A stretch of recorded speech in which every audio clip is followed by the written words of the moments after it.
Morning students. आज हम रुचिरा का तृतीय भाग का एकादशवां पाठ पढ़ने जा रहे हैं, जिसका नाम है सावित्रीबाई फूले।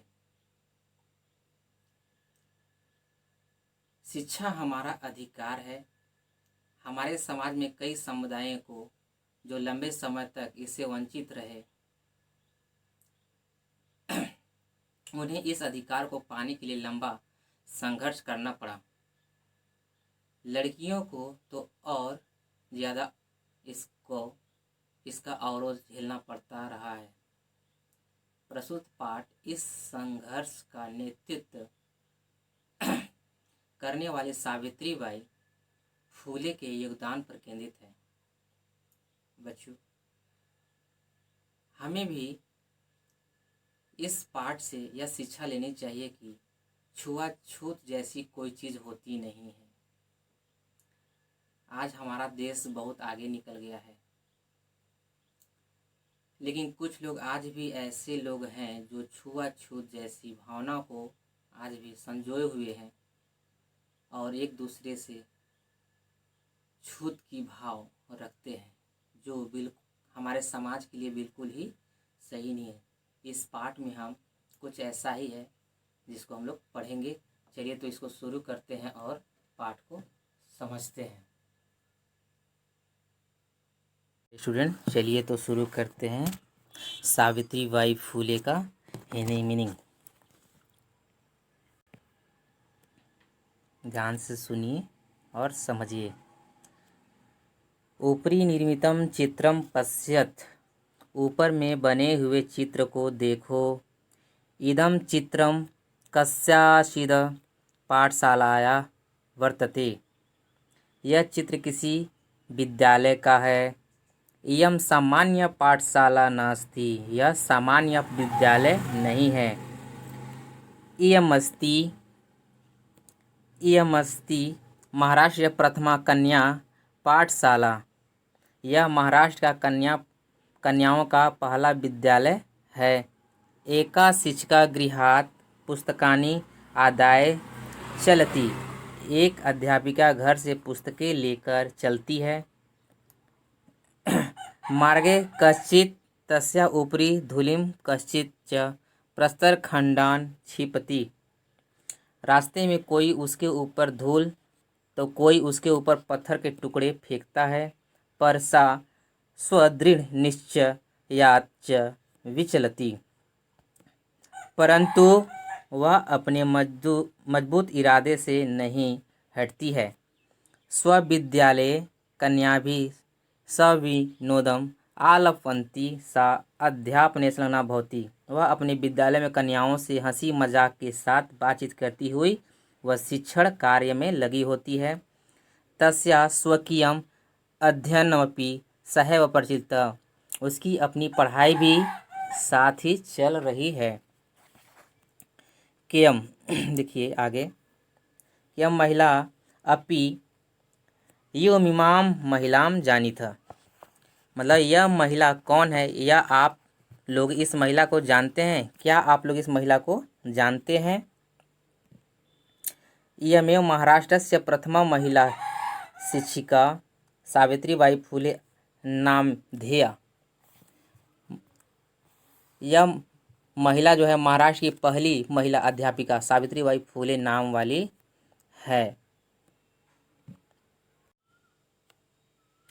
जनवरी मासस्य तृतीय दिवसे 1831 ख्रीष्टाब्दे महाराष्ट्र नायगांव नामनी स्थाने सावित्री अजायत, जनवरी महीने के तीसरे दिन सन 1831 ईस्वी वर्ष में महाराष्ट्र के नायगांव नामक स्थान पर सावित्री ने जन्म लिया। तस्य माता लक्ष्मीबाई पिता च खंडोजी इति अभिहितो, उनकी माता लक्ष्मीबाई और पिता खंडोजी नाम वाले थे। 9 वर्ष देशीय सा ज्योतिबा फूले महोदयन परिणीता, 9 वर्ष की आयु वाली वह ज्योतिबा फूले जी के साथ ब्याही गई। सो अपि तदानीं 13 वर्षकल्प एवं आसीत्, वह भी उस समय 13 वर्ष की आयु वाले थे। यतो ही स स्त्री शिक्षा प्रबल समर्थक आसीत् च, अतः सावित्र्या मनसि स्थिता अध्ययनाभिलाषा उत्सव प्राप्तवती। क्योंकि वह स्त्री शिक्षा के प्रबल समर्थक थे, इसलिए सावित्री के मन में स्थित पढ़ाई करने की इच्छा बढ़ गई।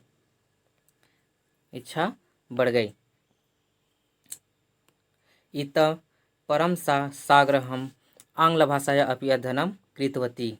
इससे आगे उन्होंने आग्रहपूर्वक अंग्रेजी भाषा की भी पढ़ाई की। आगे देखिए 1848 तमे ख्रीष्टाब्दे पुणे नगरे सावित्री ज्योतिबा महोदयेन स कन्यायां कीर्ते प्रदेशस्य प्रथमं विद्यालयस्य आरब्धः। सन 1848 ईस्वी वर्ष में पुणे नगर में सावित्री ने ज्योतिबा जी के साथ कन्याओं के लिए राज्य का पहला विद्यालय प्रारंभ किया। तदानीं सा केवलम 10 वर्षीय आसीत्। उस समय वह केवल 17 साल की थी। 1851 तमे ख्रीष्टाब्दे अस्पृश्यत्वात् तिरस्कृतस्य समुदायस्य बालिकानां कृते पृथक्तया अपर विद्यालय प्रारब्धः। सन 1851 ईस्वी वर्ष में छुआछूत के कारण सन 1851 ईस्वी में छुआछूत के कारण अपमानित किए गए समूह की लड़कियों के लिए अलग से उन्होंने दूसरा विद्यालय प्रारंभ किया। ठीक है, यहाँ तक समझ में आया। चलिए अब आगे देखिए।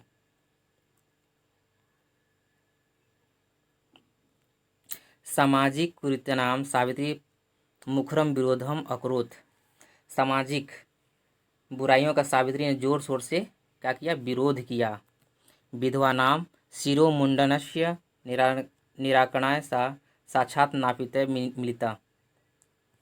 विधवाओं के सिरों को मुड़वाने का निराकरण के लिए वह स्वयं नाइयों से मिली, यानी नाई लोग जो बाल बनाते हैं उनसे मिली। फलतः केचन नापितः अस्या रूढ़ौ सहभागिताम् अत्यजत। ठीक है, फलस्वरूप कुछ नाइयों ने इस रिवाज में अपनी भागीदारी छोड़ दी। एकदा सावित्र्या मार्गे दृष्टम यत् कूपम निक्सा शीर्णवस्त्राविता तथा कथिता निम्नजातीय काश्चित् नार्य जलम पातुम याचन्ते स्म। एक बार सावित्री ने देखा कि कुएं के पास फटे हुए वस्त्रों में लिपटी कथित नीची जाति के कुछ स्त्रियां जल पीने के लिए मांग रही थी। उच्च वर्गीय उपहासम कुर्वन्तः कूपात् जलोदर्नम अवारयन्। और ऊंची जाति की स्त्रियां मजाक करती हुई कुएं से पानी पिलाने को मना कर रही थी। सावित्री एतत् अपमानम सोढुं न शक्नोत्। सावित्री इस अपमान को सह नहीं सकी। सा त स्त्रिया निज गृहं नीतवती नीतवती। वह उन स्त्रियों को अपने घर ले आई। तड़ागम दर्शित्वा अकथयत् च यत् यथेष्टम जलम नयत्। घर ले आई और तालाब दिखाकर कहा कि इच्छा अनुसार पानी ले जाओ। सार्वजनिक कव्यम तड़ाग अस्मात् जलगृहे नास्ति जाति बंधम। यह तालाब सब लोगों के लिए है। यह तालाब सभी लोगों के लिए है। यहाँ से जल लेने में जाति का बंधन जो है नहीं है। ठीक है। तया मनुष्याणां समानताया स्वतंत्रतायास्य पक्ष सर्वदा सर्वथा समर्थित। उन्होंने मनुष्यों की समानता और स्वतंत्रता के पक्ष का समर्थन हमेशा पूरी तरह से किया। आगे है महिला सेवा मंडल शिशु हत्या प्रतिबंधक गृह इत्यादिनां संस्थानां स्थापनायां फूले दंप्यो अवदानम महत्वपूर्णम। देखिए, महिला सेवा मंडल शिशु हत्या प्रतिबंधक गृह आदि संस्थाओं की स्थापना में फूले दंपति का योगदान महत्वपूर्ण है। सत्य शोधक मंडलस्य गतिविधिषु अपि सावित्री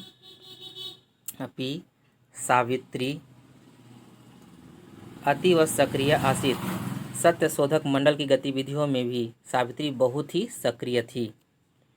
अस्य मंडलस्य उद्देश्यम् आसीत् उत्पीड़ितानां समुदायान् स्वाधिकारान् प्रति जागरणम् इति। इस मंडल का उद्देश्य पीड़ित समुदायों को अपने अधिकारों के प्रति जगाना था, उन्हें जागृत करना था।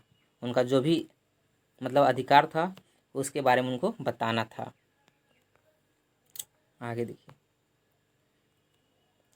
सावित्र्या अनेकां संस्था प्रशासन कौशलेन संचालितवती। दुर्भिक्ष काले प्लेग काले च सपीडित जनानाम् आश्रान्तम् अविरतं च सेवाम् अकरोत्। सावित्री ने अनेक संस्थाओं को अपने निर्देशन की कुशलता से संचालित किया। अकाल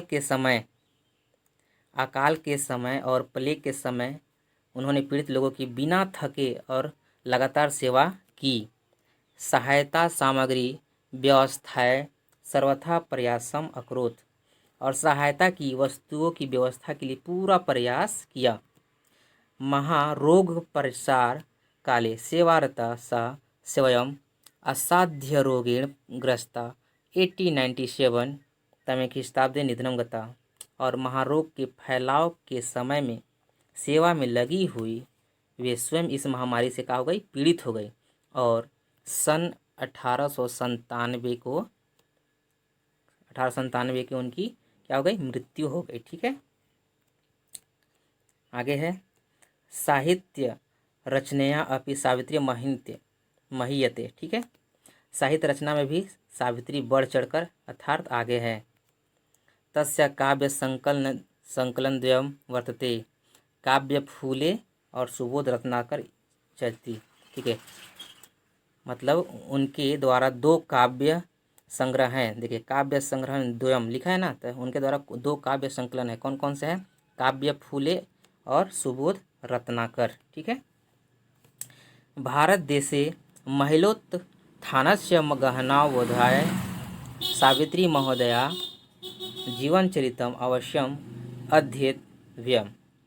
मतलब भारत में महिलाओं के उत्थान की स्थिति को गहराई से समझने के लिए सावित्री जी का जीवन परिचय अवश्य पढ़ना चाहिए।